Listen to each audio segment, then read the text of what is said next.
বাবা বাবা। ও মাসি, পিকুর হাত ভাঙলো কি করে গো? ওর কাছেই শোনো। এ পিকু, কি করে হাত ভাঙলি কই? আমি একটা হনুমানের ঢিল দিয়ে গায়ে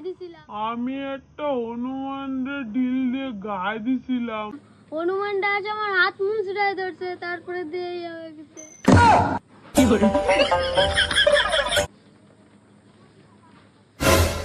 ও মাসি, তো কত টাকা খরচ হয়ে গেল এর পেছনে?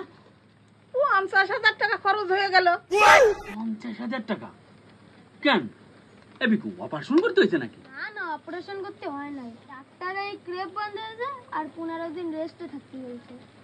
তা 50,000 টাকা নেচে এই শুধু কেরম মানতি? হ্যাঁ ও মাসি, আমার কি তোমাকে পাগল মনে হয় নাকি?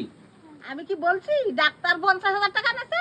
ডাক্তার তো নেছে 1,000 টাকা, আর বাকি 49,000 টাকা তোমাদের মতন যারা দেখতে আসছে এর খাওয়াতি চলে গেছে।